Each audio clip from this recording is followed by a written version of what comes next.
সপ্তম শ্রেণীর কোমলমতি শিক্ষার্থীরা, আশা করি তোমরা ভালো আছো। আজকে আমি তোমাদের বাংলা প্রথম পত্রের গদ্য কাবুলিওয়ালা থেকে তোমাদের সঙ্গে আলোচনা করব। তোমরা অনেক দিন ধরে বাসায় আছো, শ্রেণীকক্ষে আসতে পারছো না, তাই তোমাদের জন্য সরকারিভাবে এই যে ক্লাসের ব্যবস্থা করা হয়েছে। আশা করি তোমরা এটা দেখে অনেক উপকৃত হবে এবং বাসায় আমরা যে বাড়ির কাজগুলো এবং অনুশীলনীগুলো দেবো এটা তোমরা সুন্দরভাবে যত্ন সহকারে করবে। আজকে আমি তোমাদের তাহলে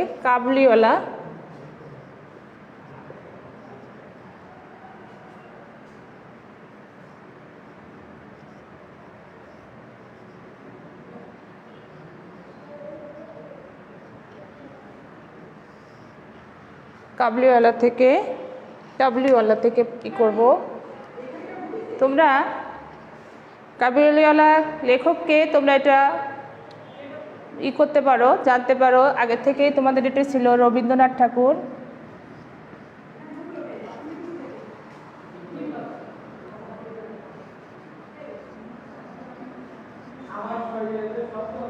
রবীন্দ্রনাথ ঠাকুর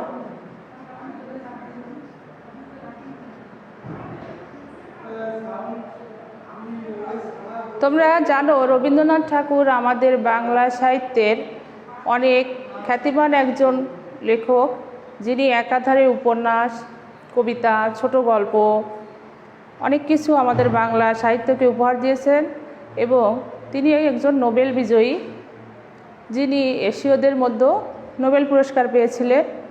ওনার জন্ম আমরা লেখক পরিচিতিতে একটু আলোচনা করি। ওনার জন্ম 25শে বৈশাখ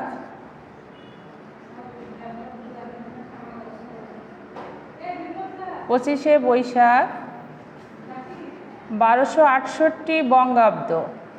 এই যে 25শে বৈশাখ 1268 তিনি কলকাতার জোড়াসাঁকোয় বিখ্যাত ঠাকুর পরিবারে জন্মগ্রহণ করেন। তোমরা জেনে আরও খুশি হবে যে এই যে লেখক, তিনি কিন্তু শিক্ষা প্রতিষ্ঠানে যে প্রাতিষ্ঠানিক শিক্ষা সেটা নিতে পারেননি। উনি 17 বছর বয়সে ব্যারিস্টারি পড়তে যেও পড়তে পারেননি, উনি দেশে ফিরে আসেন। কিন্তু ওনার আগ্রহ এবং চিত্রে যে প্রবণতা, এটার জন্যই কিন্তু উনি বাংলা সাহিত্যে অনেক খ্যাতিমান একজন লেখক হতে পেরেছেন।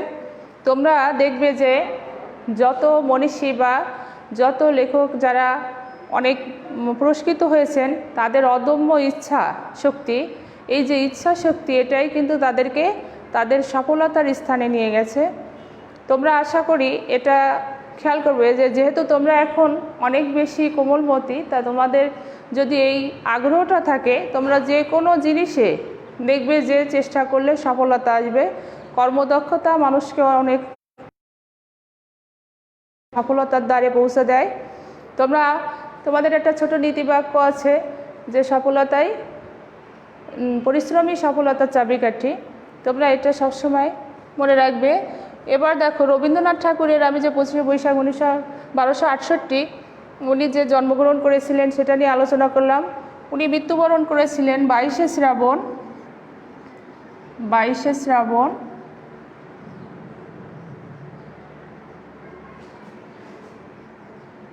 1348।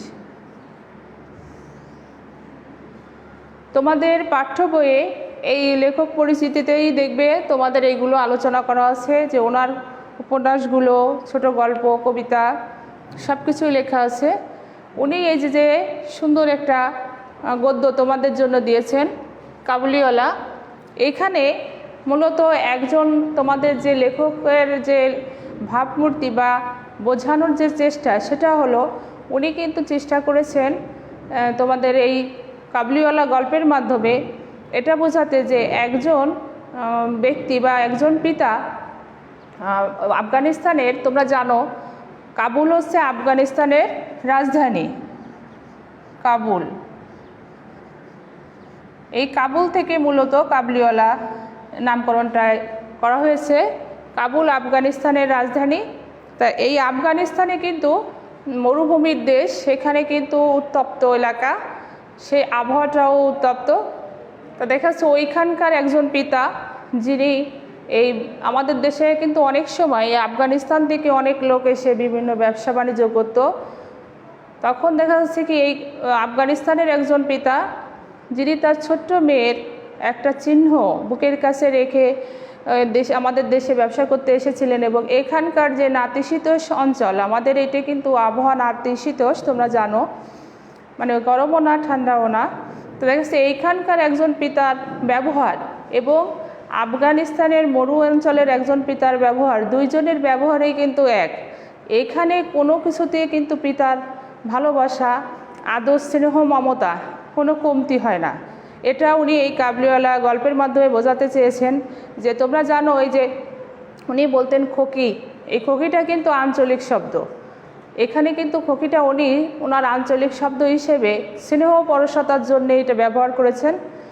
এই যে স্নেহপ্রবণ মন একজন পিতার তার সন্তানের প্রতি বা তার মেয়ের প্রতি, এটা উনি এই গল্পের রবীন্দ্রনাথ ঠাকুর এই কাবুলিওয়ালা গল্পে ফুটিয়ে তুলেছেন। যে মিনির বাবা কিন্তু খুব সুন্দরভাবে ওই তার পিতার স্নেহটাকে বুঝতে পেরেছে, যে তার মেয়েটাকে কেন এত ভালোবাসছে কাবুলিওয়ালা।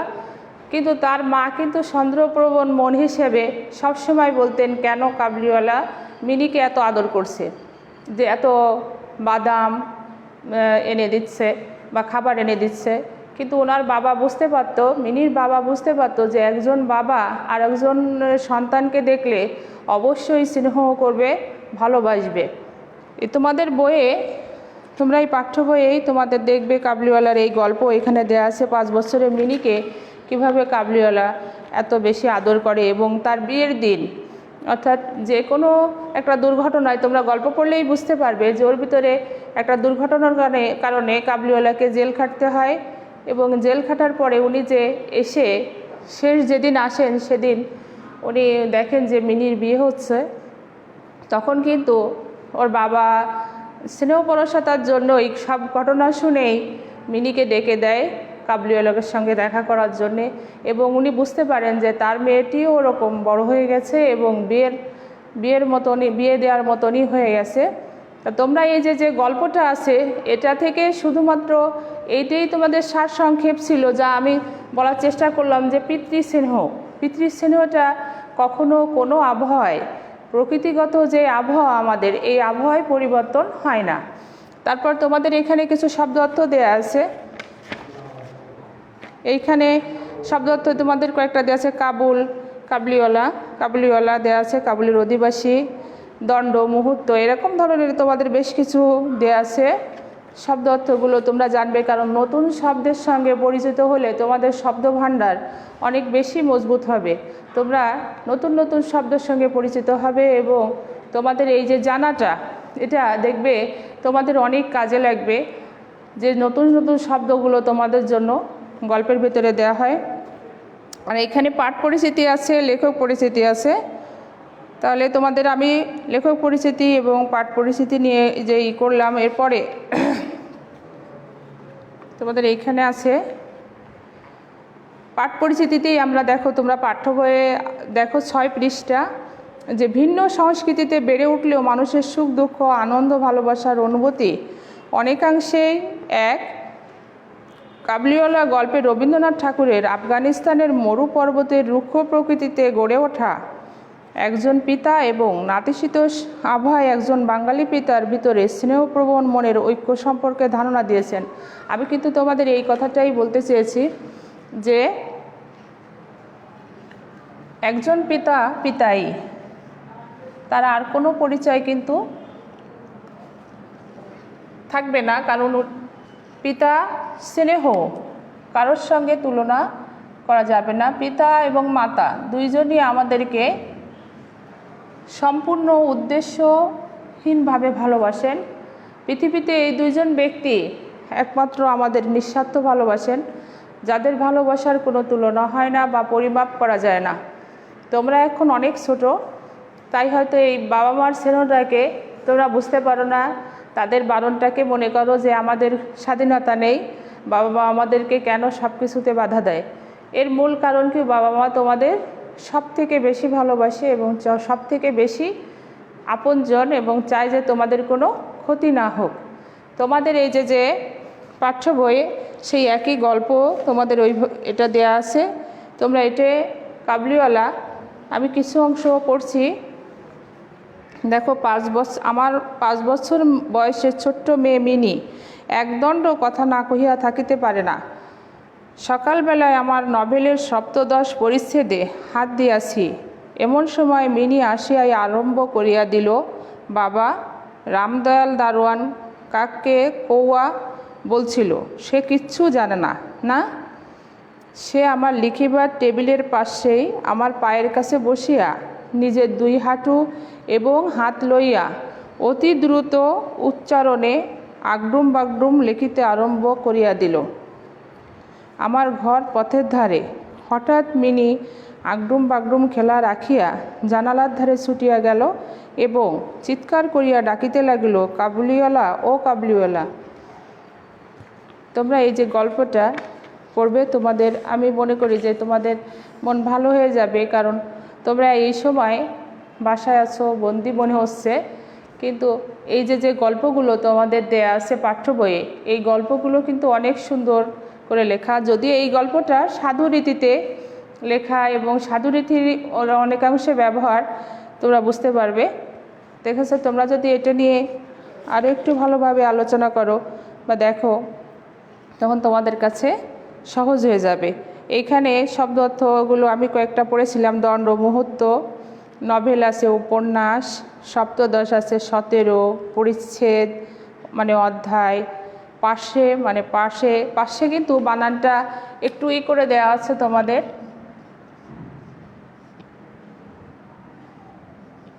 এই যে পাশে, আর এখানে বইয়ে তোমাদের উল্লেখ করা আছে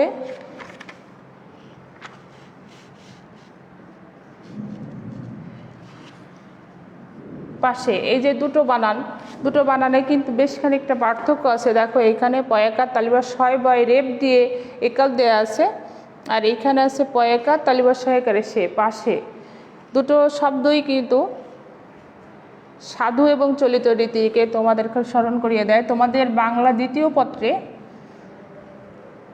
সাধু ও চলিত রীতির কিছু উদাহরণ দেয়া আছে, যেটা তোমাদের এই গল্পটায় অনেক বেশি মানে প্রতীয়মান হয়েছে বা দেখা গেছে আর কি। তোমরা মানে পড়লেই বুঝতে পারবে।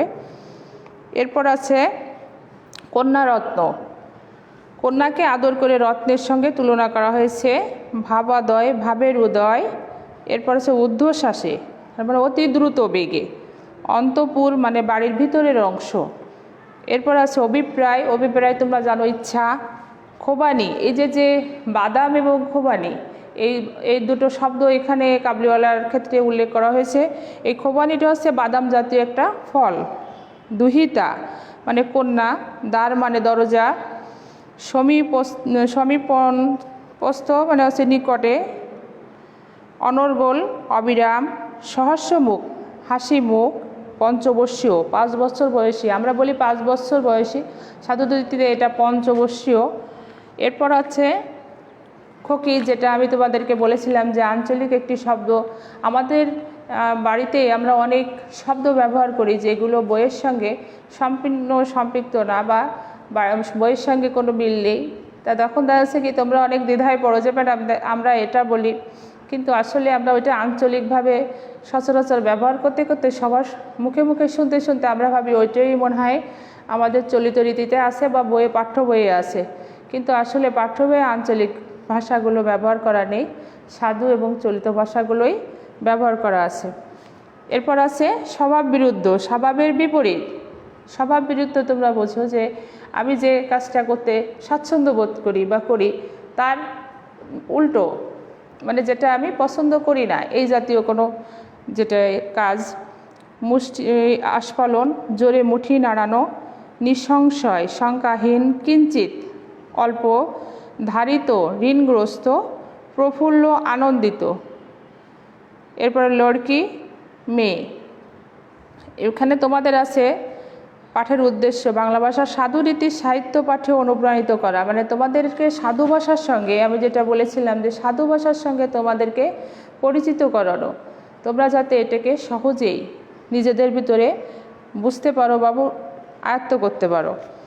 তোমাদের এইখানে কিছু শব্দ, যে শব্দগুলো তোমাদের অনেক বেশি প্রয়োজন, আমি কয়েকটা শব্দ লিখে দিচ্ছি, তোমরা মানে এই শব্দগুলো লেখো, শব্দ অর্থগুলো আর কি। শব্দ অর্থ: দণ্ড, দণ্ড। এরপর সপ্তদশ, সব শব্দ অর্থগুলো আমি তোমাদের দিচ্ছি না, সপ্তদশ। এরপর আছে পার্শ্বে, যেটা আমি তোমাদেরকে কিছুক্ষণ আগেই করে দেখালাম যে পার্শ্বে এবং পাশে। এরপর ভাবোদয়, ভাবোদয়।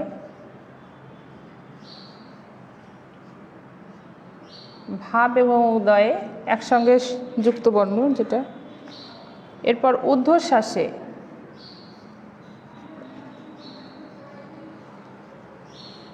ঊর্ধ্বশ্বাসে। এরপর আছে অন্তপুর,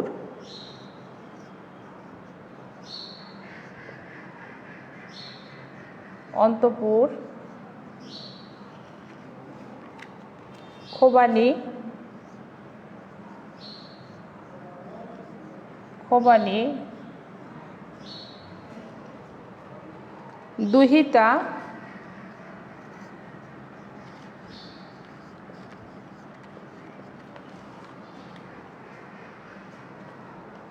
এরপর হচ্ছে পঞ্চবর্ষীয়,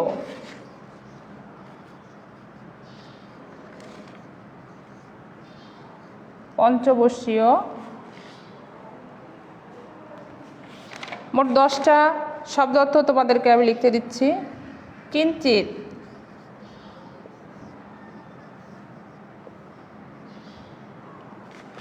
এই 10টা শব্দ অর্থ যেটা তোমরা এখনই অনুশীলন করলে, নিশ্চয়ই তোমাদের কাছে খাতা এবং পাঠ্য বই আছে, তোমরা এগুলো আমার সঙ্গে সঙ্গে লিখে ফেললে দেখবে তোমাদের অনেক বেশি সহজ হয়ে যাবে।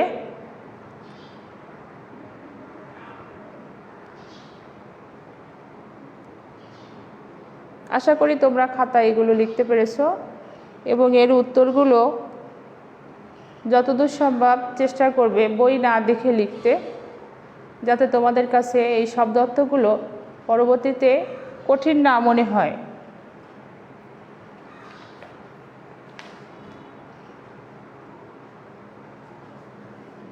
এটা আমি মুছে দিলাম।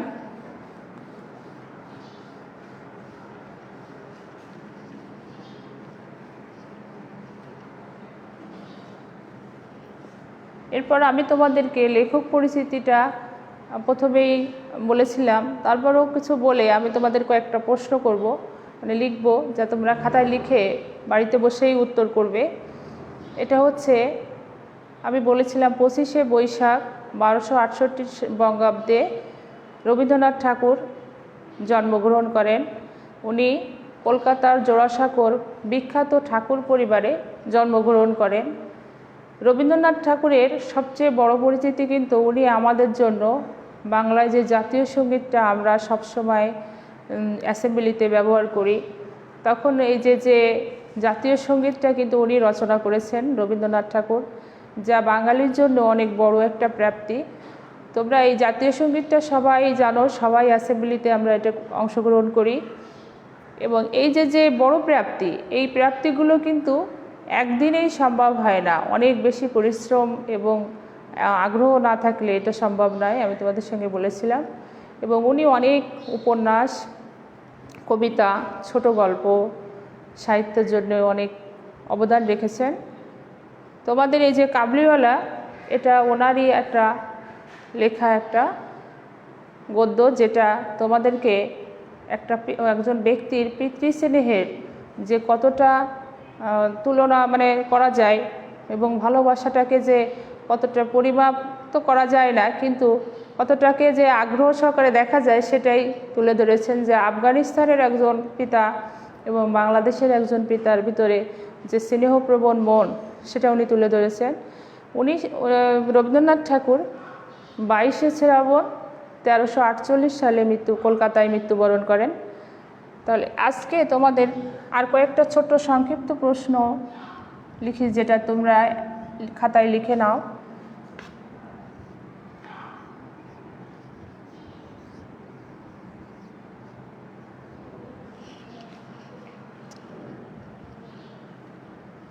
রবীন্দ্রনাথ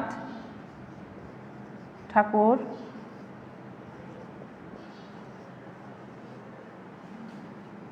কত বঙ্গাব্দে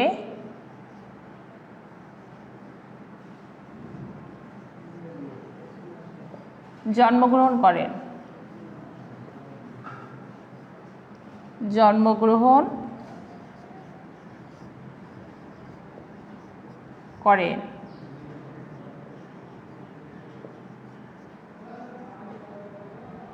আশা করি তোমরা এই উত্তরগুলো নিজেরাই লিখতে পারবে বইয়ের কোনো সাহায্য ছাড়া। 2,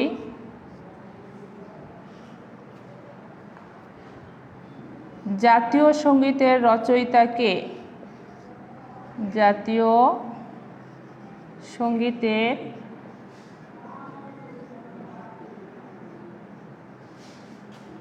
রচয়িতা কে?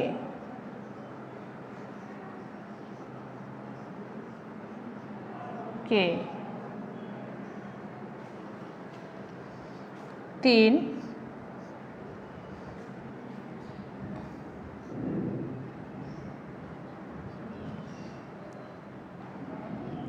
হচ্ছে তিনি অর্থাৎ রবীন্দ্রনাথ ঠাকুর কত বঙ্গাব্দে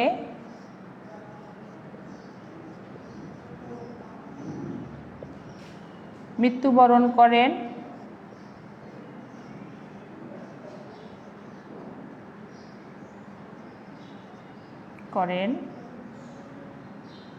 এবং কোথায়?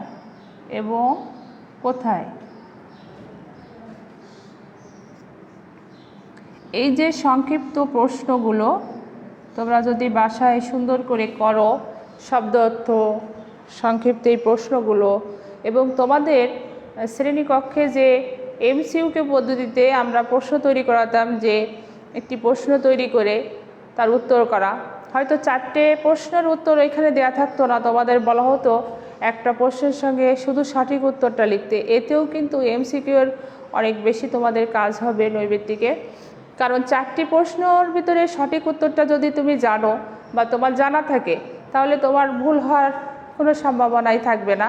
এবং সংক্ষিপ্ত প্রশ্ন যদি তোমার থাকে, তুমি কিন্তু এই উত্তর জানা থাকলে তুমি কিন্তু সহজেই তার ব্যাখ্যাটা করতে পারবে। তোমার আর কষ্ট করে নিজের মতো করে, মানে জানো না অজানার মতো করে লেখা লাগবে না। তো এটা তোমাদের জন্য অনেক বেশি সুবিধা। তো এই ছোট ছোট যে প্রশ্নগুলো তোমরা বাসায় সুন্দর করে এগুলো করবে। আমি আশা করি যে তোমাদের এত সময় লেখার কথা লেখা হয়ে গেছে হয়তো। রবীন্দ্রনাথ ঠাকুর কত বঙ্গাব্দে জন্মগ্রহণ করেন? 2, জাতীয় সঙ্গীতের রচয়িতা কে?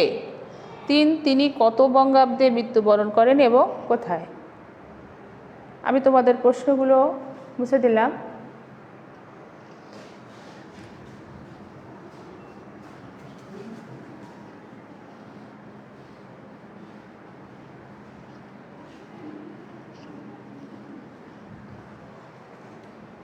এখন তোমাদের জন্য আমি একটা বাড়ির কাজ দিয়ে দিই, যেটা তোমরা বাসায় বসে করলে অনেক বেশি তোমাদের এই যে জানার পরিধিটা বৃদ্ধি পাবে। বাড়ির কাজ,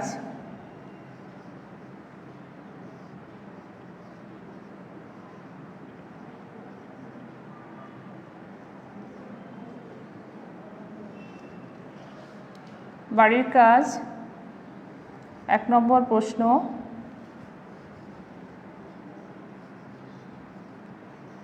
কাবুলিওয়ালা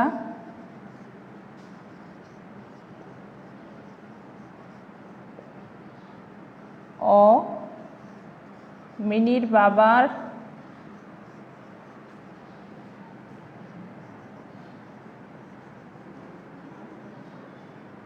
সঙ্গে কাবুলিওয়ালা ও মিনির বাবার সঙ্গে পিতৃস্নেহের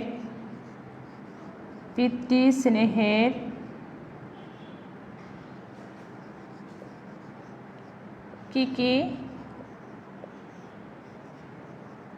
মিল রয়েছে?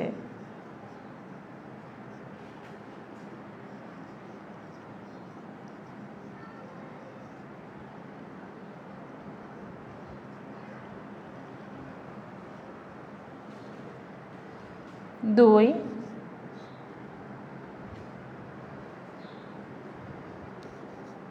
কাবুলিওয়ালাকে কেন শাস্তি ভোগ করতে হলো?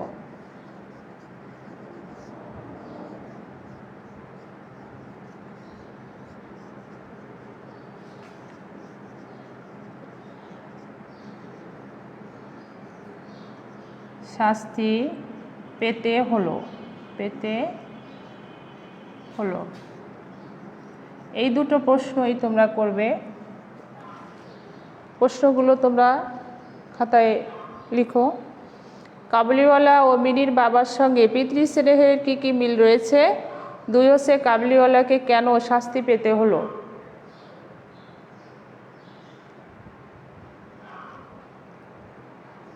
সপ্তম শ্রেণীর শিক্ষার্থীদের তোমাদের উদ্দেশ্যে একটু বলি যে তোমাদের যদি বাসায় এই ক্লাসগুলো ভালো লেগে থাকে তোমরা অবশ্যই আমাদেরকে জানাবে এবং কোথাও কোনো সমস্যা থাকলে সেটাও বলো এবং তোমাদের কোনো কিছু জানার থাকলে এবং তোমরা বাসায় অবশ্যই পড়াশোনা চালিয়ে যাবে। আজকের মতো তোমাদের সঙ্গে এ পর্যন্তই। আগামীতেও রুটিনে তোমাদের এই ক্লাসটা এই সময়ে হয়তো থাকবে বা পরিবর্তন হবে, তোমরা ওই রুটিনটা দেখে নিও। আর তোমরা অবশ্যই সুস্থ থেকো, ভালো থেকো, নিজেদের প্রতি খেয়াল রাখবে, পরিবারের বাবা মার প্রতি খেয়াল রাখবে, তাদের সঙ্গে ভালো ব্যবহার করবে। তো সবাইকে আবারও শুভেচ্ছা এবং তোমরা আল্লাহর রহমতে ভালো থেকো। আল্লাহ হাফেজ।